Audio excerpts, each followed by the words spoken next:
অং যিনি লিখেছেন মন্দিরে তিনি সাধু পণ্ডিত। এরা যদি ওই অঙ্গের ক্লাসে পড়তো তাহলে ভারতবর্ষের মাটিতে মসজিদ ভেঙে মন্দির বানাইতো না। ভাইরা আমার, বন্ধুরা আমার, তাদের এই বিদ্যা বুদ্ধি না থাকার কারণে আজ তারা ভুল পথে পরিচালিত হচ্ছে। অং বলতে থেকে নম কল্যাণ হেরি চরিতার্থ গরিষি সর্ব উত্তম কৃষ্টি কালচার নম নৈতিত্ব গরিষি কল্যাণ হেরি পূজ্যত শান্তি দেব দেবালয় আরাধনা পূজ্য। যেখানে কেউ মদ খায় না, যেখানে কেউ বিড়ি খায় না, যেখানে কেউ তাস খায়, কেউ জুয়া খেলে না, যেখানে কেউ লটারি কাটে না, যেখানে কেউ সুদের কারবার করে না, যেখানে জেনা ব্যভিচারী করে না, সে জায়গাটা কোন জায়গায় আপনারা বলুন? কোন জায়গায় বিড়ি খায় না? আমি কি বলেছি আপনারা বললেন? তা বেদ বলছে নীতি নৈতিত্ব চরিত্র হেরি কল্যাণ বসু সর্ব করিয়সী। সুবহানাল্লাহ বলুন। সেখানে কেউ বিড়ি খায় না, মদ খায় না, গাঁজা খায় না, সেই জায়গাটা হলো আল্লাহর ইবাদতখানা, তার নাম দেওয়া হয়েছে মসজিদ। তখন মাইক ছিল না, মানুষকে ডাকা হতো নামাজের জন্য, যাকে মুয়াজ্জিন বলা হয়। মসজিদের পাশে একটা উঁচু করে দেয়াল বানানো হতো, যাকে মিনার বলা হয়। মসজিদ থেকে মিনারে উঠে মুয়াজ্জিন আযান দিত, হাইয়া আলাস সালাহ।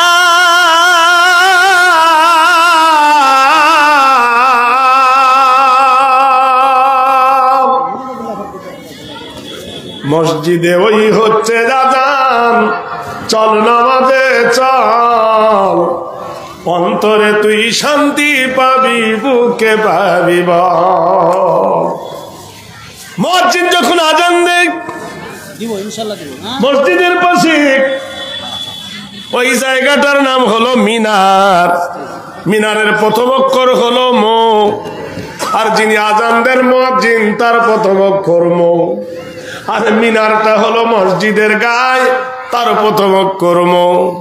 আর মুহাম্মদ রাসূলুল্লাহর প্রথম অক্ষর মো। হেরি নাম শৈতিক সিদ্ধিতম নমস্তিতি নানা ওং শান্তি সর্বভূতে নমস্তিতে গরিয় পজ্জতি আরাধনা কল্যাণ সর্বভূতে। ওই আজান শুনে যারা মসজিদে আসে, কোনো ভেদাভেদ নাই, ধনী গরিব, বড় লোক, কালো ধলো, হাত পাগলা ফুল পাগলা, বেঠে লম্বা, আলেম হাফেজ কারি মুফতি, কারোর নিজের সবার সমান অধিকার। মসজিদে ঘাড়ে ঘাড় লাগায়া, পায়ে পা লাগিয়ে, লাইন দিয়ে কাতারের পর কাতার দাঁড়িয়ে তারা আল্লাহর আরাধনা করে। তাদের মধ্যে কেউ ছোট কেউ বড়, তখন ভেদাভেদ হয় না। স্বর্গদপি হেরি নমস্তুতে ওং শান্তি বয়।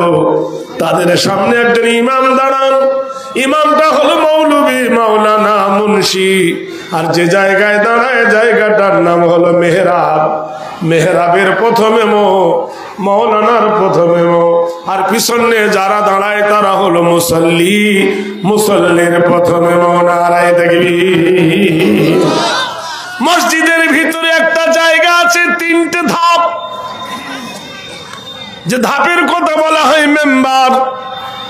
সেই মেম্বারে চড়ে কোন রাজনৈতিক কথা বলা হয় না, সেই মেম্বারে চড়ে কোন ভোটের কথা বলা হয় না, সেই মেম্বারে চড়ে কোন লোকের গালিগালাজ করা হয় না, কারোর গীবত করা হয় না, কারোর গীবত শোনা হয় না। মেম্বারে দাঁড়িয়ে খেতাব দেয় ইমাম সাহেব, চিল্লায় বলে ইন্না হারামাল্লাহু আলাইহিমুর রিবা। তোমাদের জন্য সুদকে হারাম করে দেওয়া হয়েছে। আল্লাহর কোরআন শোনায় সুদ খেও না। এ জাতি এমন বদমাইশ, মানে জানে কিন্তু মানে না। এমন কোন ফ্যামিলি নাই যে তার বংশে কেউ সুদ খায় না, নাম দিয়েছে বন্ধন। আছে না নাই? জোরে বলুন। কথা কেন বলে না? হ্যাঁ জোরে হ্যাঁ হ্যাঁ করে তো ভালো লাগবে। সুদ, মিষ্টি বন্ধন, বউকে দিয়ে সুদের কারবারে লাগাইছে। আর বেটা ছেলেরা লটারিতে পাগল হয়ে গেছে। দোকানদারেরা হাই বিবি না হাই টিভি বসিয়ে দিয়েছে। কথা বলছেন, সব দোকানে হয় টিভি। ভাইরা আমার, কি অঘটন ঘটছে দেখো, কি সর্বনাশ এনেছে।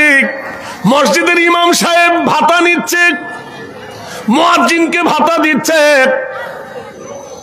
গোষ্ঠীর ষষ্ঠী পুজো করে মেয়েদেরকে 1000 টাকা করে মাসে দিচ্ছে। কি শান্তি! এত পাওয়ার পরেও সুদের কারবার থেকে মানুষ সরে না। ইমাম সাহেব চিল্লায় বলে, অল খামরু, মদ খেও না। হায়ের আগেকার ছেলেরা বিড়ি খেত, এখন বিড়ি খাওয়া ছেড়ে দিয়ে ছোট ছোট ছেলেরা মদের নেশায় পাগল হয়ে গেছে। ভাইরা আমার, বন্ধুরা আমার, আগে কেউ কাউকে ভালোবাসলে কাগজে লিখে চিঠি দিত, সেই চিঠি ডাক পিয়নের মাধ্যমে বাড়ি আসতো, অপরাধীরা ধরা পড়তো। এখন ধরা পড়ার কোনো চান্স নাই। এখন সর্বনাশের যে মোবাইল, কত কুকীর্তি মোবাইলের মধ্যে চলছে। ভাইরা আমার, আর একটু আগে চলো, একটু বেঁধে দিই। বেদ বলছে, নব জাগরণী হিতাকাঙ্ক্ষী সর্ব গরিয়সী সর্বনাম কল্যাণ বয়। মসজিদে যখন খুতবা দেয় ইমাম সাহেব, তখন বিনা উজুতে কেউ থাকে না। জলসায় কারো উজু থাকে, কারোর নাও থাকতে পারে, কিন্তু জুম্মার খুতবা যখন হয় কেউ বিনা উজুতে থাকে না। সবাই পরিষ্কার পরিচ্ছন্ন হয়ে খুতবা শ্রবণ করে। যারা বোঝে না ওরা ঘুমায়, যারা বোঝে ওরা মন দিয়ে শোনে। চরিতার্থ হেরি কল্যাণ বসুমতী, সত্য করে বলো, নবীর চরিত্র শিখানো হয় কলেজে, না ইউনিভার্সিটিতে, না একাডেমিতে, না নার্সারিতে, না স্কুলে, না মাদ্রাসায়? জোরে বলুন, জোরে বলুন। স্কুলের মাস্টার সাহেবের বেতন হলো 40,000, 35,000 থেকে শুরু প্রাইমারির স্কুলের মাস্টার। সে কি পড়ায় জানো? হাটিমা টিম টিম, তারা মাঠে পড়ে ডিম, তাদের খাড়া দুটো শিং। সত্যি করে বলো, পাখির কোনদিন শিং ওঠে? তবুও বেতন 40,000। মা গো মাসি পাচ্ছে হাসি, নিম গাছেতে হচ্ছে শিম, হাতির মাথায় ব্যাঙের ছাতা, কাকের বাসায় বগের ডিম। এই সব আগডুম বাগডুম ঘোড়াডুম সাজে, এই পড়িয়ে বেতন পায় 40,000। আর যারা আল্লাহর কালাম শিখায়, খায়রুকুম মান তাআল্লামাল কোরআন ওয়া আল্লামাহু, আফজালুল ইবাদাতি তিলাওয়াতুল কোরআন। দি alone who is our successor, the respect but the brothers whom thou hast covered, what is this holy Quran? Prophet Muhammad sallallahu alaihi wasallam, I have come to know that Islam. Nare takbir, জোরে বলুন, নারে তাকবীর। যারা আলিফ থেকে ইয়া পর্যন্ত শিখিয়ে কোরআন শিখায়, কোরআন পড়ায়, নবীওয়ালা বানায়, রসুলালা বানায়, উজু শেখায়, গোসল শেখায়, কানুন কায়দা শেখায়, সব সত্য শেখায়, তার বেতন হলো 5,000। কত? 5,000। তা আবার 3 মাস বাকি। কমাল নাকি নানা বলুক, সত্যি করে কত রকমের গুড়ুম গুড়ুম শুনতে হবে তার। কেউ আবার আদায় করে নিতে হয় বেতন, চেক নিয়ে বাড়ি বাড়ি ঘুরে পারের রক ছিঁড়ে যায় বেতন নিতে ইলম দ্বীনকে শিক্ষার জন্য। তখন মাস্টাররা বলে এই ফকিরি বিদ্যা তার লেগে আমার বেটাকে শেখায়নি। বাহ, গুড, উত্তম কথা বলেছো, ফকিরি বিদ্যা শেখাওনি। যেদিন মাস্টারের মা মরে মাস্টারকে জানাজা পড়াতে দাও। মাস্টার বলে twinkle twinkle little star how বলে, তখন ওই 5 টাকার ইমাম সাহেবকে ডাকা হয়। মাওলানা আমার মা মরে গেছে, জানাজাটা আরে একটু আগে তো তুই বলতেছিলি আলেম হয়ে কি লাভ হবে, খাইবে রে ভিক মাঙি, তার থেকে মোরা আসি বড় ভালো এসব বিড়ি ব্যবসায় লাগি। তুই একটু আগে তো টিটকারি করেছিলি, আজ টিটকারিটা গেল কোথায়? ফিল্ডে যখন আসবেন তখন বুঝতে পারবেন কে কত বড় খেলোয়াড়। ভাইরা আমার, বন্ধুরা আমার, তাই বেদ বলছেন চরিতত্ব নেমি হেরি নাম আদর্শ কল্যাণ বসুমতী অং শান্তি পূজ্যত নম। যেখানে নবীর চরিত্র শিখানো হয় সেটা হলো মাদ্রাসা। মাদ্রাসায় কোনোদিন ভুল শিখানো হয় না। একজন স্কুলের কলেজের প্রফেসরকে জিজ্ঞাসা করুন, আমার নিজের ব্যক্তিগত কথা বলছে, আমার এক বন্ধু বলল আমি বিয়ে করব, চল মেয়ে দেখতে যাই। 2 বন্ধু তো মেয়ে দেখতে গেছি। মেয়ের বাবা হলো একজন কোর্টের উকিল, মেয়ে বলছে আমি বিকম পড়ি। হ্যালো, তাই এবার আমি বলতে মেয়েটাকে জিজ্ঞেস করছে, আচ্ছা বিয়ে পড়ে যে মেয়েটা, তার কিছু জিজ্ঞেস করার প্রয়োজন আছে? তো জিজ্ঞেস করছে বাংলা হিন্দি কি জিজ্ঞেস করবে? তা আমি বললাম ভাই তুই যখন বিয়ে করবি মেয়েকে জিজ্ঞেস কর। তা মেয়েটাকে বলছে ভাই তুই কর। আমি বললাম দেখো তুমি তো অনেক কিছু পাস, কোরআন পড়া জানো? সবার বেলায় বলেছে হ্যাঁ, আর কোরআনের বেলা বলে হুম।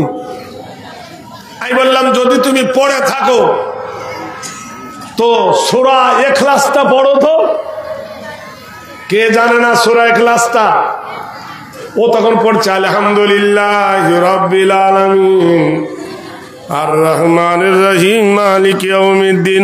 মানে ওর বাপ নামাজ পড়ে, ওই সূরা ফাতিহা জেনেছে কিন্তু নাম জানে না, এ ওটা সবরে চালিয়ে দিল। এই বন্ধুটাকে বললাম হয়েছে? বলেছি সূরা ইখলাস, পড়ছে কি সূরা ফাতিহা। আমি বললাম হয়েছে?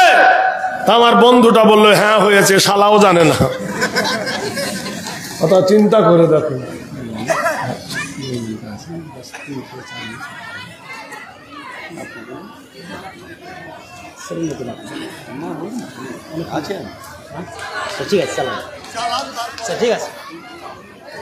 তাহলে কথাটা বুঝুন, ইলম দ্বীন একটা শিক্ষার না শিকার কারণে এ বেটাও জানে না ও জানে না। যেমনি হাঁড়ি তার তেমনি ঢাকনি। কাম টু দা পয়েন্ট, বাদ দিয়ে দেন। এটা কি? তা বললো রামায়ণ। তুমি কোন ধর্ম? বললে হিন্দু। তোমার ওটা কি? বললো বাইবেল। তোমার ধর্মের নাম হলো খ্রিস্টান। তুমি কে? তা বললো আমি মুসলিম। তোমার ধর্মের নাম হলো কোরআন। বলো হে হিন্দু ভাই, সনাতন ভাই, তোমার রামায়ণের দলিলে দেখাও কোন জায়গায় সনাতন লেখা আছে, হিন্দু লেখা আছে। বেদের পাতা খুলে দেখাও, রামায়ণ খুলে দেখাও। রামায়ণ খুলে পাবে রঘুপতি রাগ রাজা রাম পতিত পাবন সীতারাম। আমি জিজ্ঞেস করেছি তোমার ধর্মের নাম বলো। কে রাজা কে বনে গেছে জিজ্ঞাসা করি নাই। জিজ্ঞেস করো খ্রিস্টানকে, খ্রিস্টানের বই খুলে দেখো, লেখা আছে মাই ফাদার ইজ গড, আমার বাবা হলো আল্লাহ। তোমার বাবা যদি আল্লাহ হয় তাহলে বউ কে হবে, মা কে হবে? আমি ওগুলো জিজ্ঞেস করতে চাই না। মুসলিমকে জিজ্ঞেস করো, মুসলিম তোমার ধর্মের নাম কি? বলে কোরআন। কোরআন তুমি বলো তোমার ধর্মের নাম কি? কোরআন বলে দেন ইন্নাদ-দীনা ইনদাল্লাহিল ইসলাম, নিশ্চয় আমার মনোনীত প্রিয় ধর্মের নাম হলো ইসলাম। ও ইসলাম ধর্ম বলো, কোরআন তোমার বাড়ি কোথায়? হরিশ্চন্দ্রপুর না কুমেদপুর, কলকাতা না হাওড়া? কোরআন বলে দেন আমার বাড়ি হলো বাল্হুয়া কোরআনুম মাজিদুম ফি লাওহিন মাহফুজ, আমার বাড়ি হলো লৌহে মাহফুজে। হে কোরআন তুমি বলো কোন মাসে তুমি এসেছো? পৌষ মাসে না মাঘ মাসে? জানুয়ারি না ফেব্রুয়ারি? কোরআন বলে দেন শাহরু রমাদানাল্লাযী উনজিলা ফীহিল কোরআন, আমি কোরআন এসেছি ওই মাসে যে মাসের নাম হলো রমজানুল মুবারক। ও কোরআন বলো রাতের বেলায় এসেছো না দিনের বেলায় এসেছো? কোরআন বলে দেন ইন্না আনজালনাহু ফি লাইলাতিল কদরি, আমি কোরআন এসেছি ওই রাত্রিতে, সেটা হলো কদর রাত্রি। ওয়া মা আদরাকা মা লাইলাতুল কদর, লাইলাতুল কদর কাকে বলে জানো? আবার কোরআনে আল্লাহ বলছেন ইন্না আনজালনাহু ফি লাইলাতিল মুবারাকাতিন, আমি এক মহা বরকতপূর্ণ রাত্রিতে কোরআন এসেছি। হে কোরআন তুমি বলো, ও আল্লাহর কালাম তুমি বলো তোমার উদ্দেশ্য কি? তোমার উদ্দেশ্য কি? তোমার মিশন কি? কোরআন বলে ইখরুজু মিনাজ যুলুমাতি ইলান নূর, অন্ধকার থেকে মানুষকে টেনে এনে আলোর পথ দেখাবার জন্য আমি কোরআন এসেছি। হে কোরআন তুমি বলো তোমাকে মানিলে কি হবে, না মানিলে কি হবে? কোরআন বলে দেন ফামান তাবিআ হুদায়া ফালা খাউফুন আলাইহিম ওয়ালা হুম ইয়াহজানুন, কোরআন বলে আমার তাবে হয়ে যাও, আমার ইত্তেবা করো, তাহলে কোনো ভয় নাই। হে কোরআন বলো তোমার ওজন কত?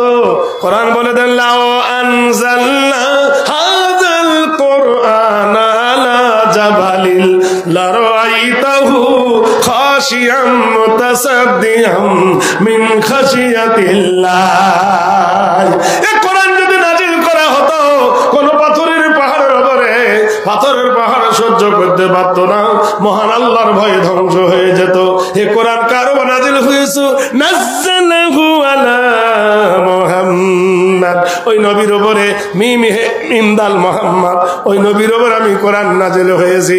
ভাইরা আমার, বন্ধুরা আমার, দোস্তরা আমার, আল্লাহ পাকের কোরআনকে জিজ্ঞেস করো, উত্তর মিলবে। জোরে বলো নারায়ে তাকবীর। সারা পৃথিবী লেগেছে কোরআনকে নষ্ট করতে। হে কোরআন তোমার কি নষ্ট করা যাবে? কোরআন বলছে ইন্না নাহনু নাযালনা যিকরা ওয়া ইন্না লাহু লাহাফিজুন, আল্লাহ বলছে নিশ্চয় কোরআন নাযিল করেছি আমি, কোরআন হেফাজত করব আমি। কোরআনকে হেফাজত করবে ভাই আল্লাহ। ভাইরা আমার, রাত্রি এসেছে, রাতের পরে সকাল আসে, সকালের পরে দিন আসে। এক যুবক ফজরের নামাজ পড়েছেন। ভাইরা আমার, ফজরের নামাজ পড়ে যুবক করেছে কি বন্ধুরে? আল্লাহর কোরআন বলতেছে, আল্লাহর কোরআন জানিয়ে দিচ্ছেন ওয়াইজা কুজিয়াতুস সালাহ ফান্তাসিরু ফিল আরদি ওয়াবতাগু মিন ফাজলিল্লাহ। হ্যালো, ফজরের নামাজ পড়ে নাও। ফজরের নামাজ পড়ার পরে আমার জমিনে ছিটিয়ে দাও ওয়ান্নাহারা মাশা, আমি তোমাদের জন্য দিন তৈরি করেছি। সূর্যকে প্রখর করে দিয়েছি। হ্যালো, ওয়ালাইকুম আসসালাম। আচ্ছা ঠিক আছে, এখন জলসা চলছে, ঠিক আছে। আচ্ছা, আসসালামু আলাইকুম।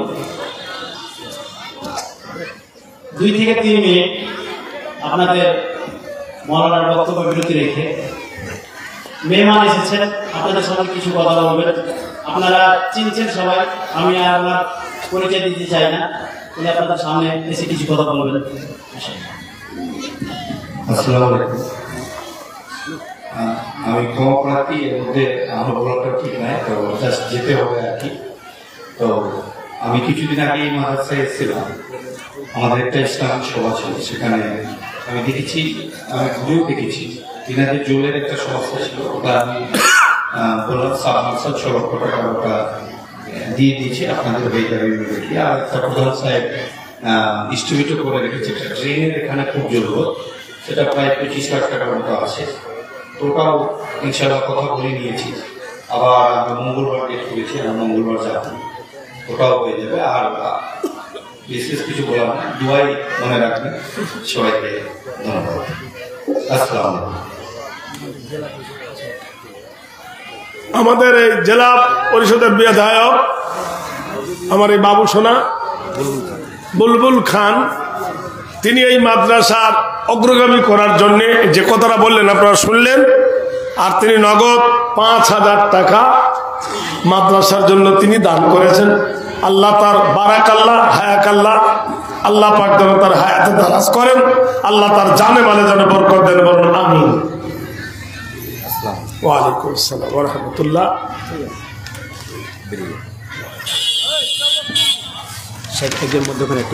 শীষ মোহাম্মদ, বাবার নাম জহাক আলী চণ্ডীপুরের। শীষ মোহাম্মদ, বাবার নাম জহাক আলী চণ্ডীপুর। ওনার স্ত্রী মারা গেছেন কদিন, ওনার স্ত্রী বিয়োগ হয়েছেন, মানে মারা গেছেন। 25,000 টাকা নগদ। সুবহানাল্লাহ। সামনে বসে আছেন না, হায় রে দুঃখের বেদনা রে, স্ত্রী মরা শোক কত বড় যার গেছে সেই জানে। আমার ভাই তার বিবি জগৎ থেকে চলে গেছেন। বিবি কি জিনিস শুনে নেন। বিশ্ব নবী সাল্লাল্লাহু আলাইহি সাল্লাম এশার নামাজ পড়েছেন, ভালো করে শুনুন। এশার নামাজ পড়ার পরে আল্লাহর নবী হুজরায় ঢুকেছেন। মদিনার মসজিদের গায়ে রাসূলুল্লাহর একটা হুজরা ছিল, কাঠ দিয়ে পাঁচির আর পাতা দিয়ে ছাওয়া। মা আয়েশার ঘর। রাসূলুল্লাহ ঘরের ভিতরে ঢুকেন, ঘরের দরজা লাগিয়ে দিলেন, দিয়ে আকাশের দিকে লক্ষ্য করে বলেন হুয়াল্লাযী ফিস সামাই ইলাহুন ওয়া ফিল আরদি ইলাহুন ওয়া হুয়াল হাকীমুল আলীম। আমার আল্লাহ, তুমি আকাশের মালিক, জমিনের মালিক আল্লাহ। আমি দরজার ওই পারে ছিলাম নবী, এই পারে আমি আর নবী না, আমি এখন আদর্শবান স্বামী। দরজার ওপারে কি ছিলাম? নবী। আর দরজার ভিতরে কি হয়েছি? আদর্শবান স্বামী। ইন্নাকা লালা খুলুকিন আযীম। কোরআন বলে যার চরিত্র মহান। লাকাদ কানা লাকুম রাসূলুল্লাহি উসওয়াতুন হাসানা। কি উত্তম চরিত্রবান ছিলেন আমার নবী। দেখো, মাইশার ঘরে ঢুকে দরজা লাগাই দিয়ে আকাশের দিকে লক্ষ্য করে বললেন, প্রভু এখন আমি নবী নাই, বিবির ঘরে গমন করেছি, আমি এখন আদর্শবান স্বামী। আম্মা জান আয়েশা বলেন, আমার ঘরে খাট ছিল না, গদি ছিল না, গোটাই ঘরটা মহাব্বতে ভরা ছিল। প্রচন্ড গরমের কারণে আমি আয়েশা ঘেমে গেছি। নবী দরজা লাগিয়ে দিয়েছেন আর আমি আয়েশা ঘেমে গেছি।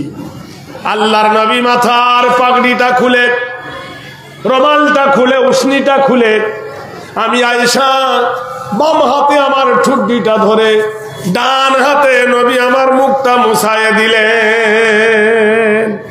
সুবহানাল্লাহ বলবেন না? বলবেন কেন? কোনদিন কি করেছেন যে সকিনা খেতে খেতে এলে গেছিস, তোর মুখটা আমি একটু মুছিয়ে দিই? আসসালামু আলাইকুম।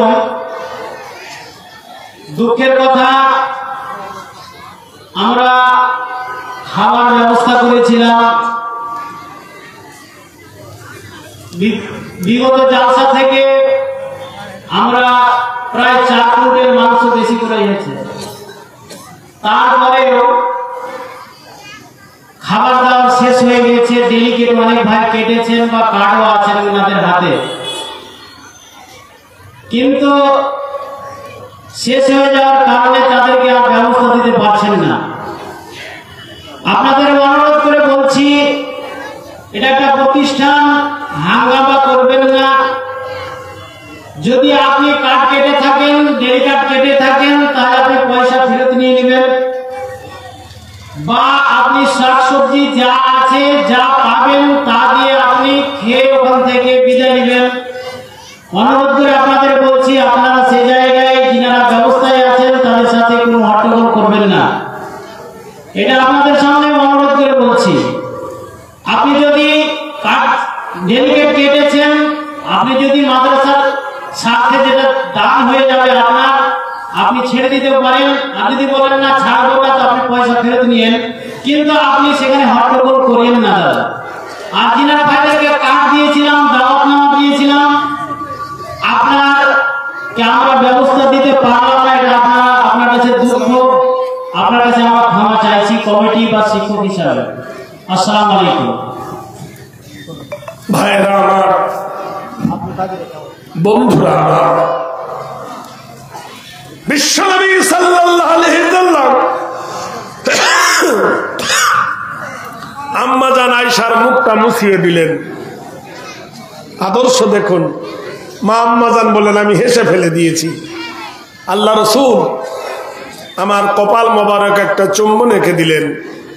অমনি আল্লাহ রাসূলের হুজরার বাম দিকে একটা দরজা আছে, দেখবেন গেলে, জায়গাটার নাম হলো বাবে জিবরিল। বাবুল মানে দরজা, জিবরাইলের গেট। সেখানে এসে জিবরাইল সালাম দেন, আসসালামু আলাইকা ইয়া রাসূলুল্লাহ। আল্লাহর নবী বললেন, জিবরিল রে, আমি বিবির ঘরে গমন করেছি, আল্লাহর কাছে ছুটি নিয়েছি, এই সময় তুমি এলে কেন? জিবরিল বলে, আল্লাহু আ'লাম লা আ'লামু, আমার আল্লাহ জানে, আমি জানি না। হে নবী, মহান আল্লাহ কোরআন দিয়ে পাঠিয়েছেন, আল্লাহ পাক জানিয়ে দিয়েছেন, হুন্না লিবাসুল লাকুম ওয়া আনতুম লিবাসুল লাহুন্না।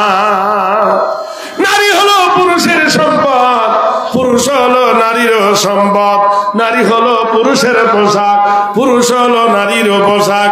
আমার ভাই, ওনার বিবি চলে গেছে, সম্পদ চলে গেছে, তাই বিবির মাগফিরাতের জন্য এই মাদ্রাসার কর্ণধার হয়ে 25,000 টাকা দান করেছে। জোরে বলো নারায়ে তাকবীর। ওগো বাড়ি দোয়া করি, দোয়া প্রকাশিয়া সুখ সাগরেতে তার বিবিকে কবরে রাখো ভাসাইয়া, যত দূর যায় খোদা এ চোখের নজর প্রশস্ত করো তার বিবি জানের কবর। আর দোয়া চাই করে অগুনে রাব্বানা, কবরেতে দাও তুমি শান্তির বিছানা, হায়াতেতে যারা আছে দুনিয়ার পিছে, রহমতের কোলে খোদার গো তাহাকে, মরণের কালে কালেমা নসিব যে করো, তাহাজ্জুদের নামাজে খোদা মৃত্যু তাকে দিও, মরণ যখন আসবে তাহার কাটবে ঝাড়ির মাল, দিনটা যেন শুক্রবার হয়, মাহে রমজানের মাস। নারে তাকবীর। ভাইরা আমার, বন্ধুরা আমার, দোস্তরা আমার, কোরআন কি বলছেন? ইনতানসুরুল্লাহ ইয়ানসুরুকুম, তুমি যদি আল্লাহকে সাহায্য করো, আল্লাহ তোমাকে সাহায্য করবে। আল্লাহ বলছেন, ওয়াইযা কুজিয়াতুস সালাহ, সকালবেলা দেখবেন মেয়ে ছেলে বেটা ছেলে এত বড় জিভ বার করে হাঁটবে, কি হয়েছে রে? সুগার হয়েছে রে, ডায়াবেটিস হয়েছে রে। ডাক্তার বলেছে 3 কিলোমিটার হাঁটতে। ডাক্তার বড় না আল্লাহ বড়? সুস্থ হলে যদি তুমি খুশুখুজি ইখলাস দিয়ে যদি তাহাজ্জুদের নামাজ পড়ো, ঠিকভাবে যদি সালাতুত তাসবিহ পড়ো, ফজরের নামাজ আদায় করো, 5 কিলোমিটার হেঁটে যা ব্যায়াম না হবে, তার থেকে বেশি তোমার শরীরের উন্নত হবে নামাজের পাটিতে। আসল থুয়ে নকল নিয়ে টানাটানি, ডাক্তার বলেছে। আল্লাহ বলছেন হ্যালো, একজন যুবক ফজরের নামাজের পরে ও বাজারের উপর একটা দোকান ছিল, সেই দোকানে ও উটকে নাহার করেছে। কথা কম বলুন, নাস্তা দেখতে তাকাচ্ছে। উটকে যাবে করে না, নাহার করা হয়, হুলকমে ছুরি ভরে দেওয়া হয়। উট এমন একটা প্রাণী, আল্লাহ বলছে ওয়াইলাল ইবিলি কাইফা খুলিকাত, আমি উটকে বড় রহস্যময় করে বানিয়েছি। আরে গরু জবাই করতে 2-3 জন লাগে, ছাগল জবাই করতে 1-2 জন লাগে, কিন্তু উট একজন যথেষ্ট। বলুন সুবহান।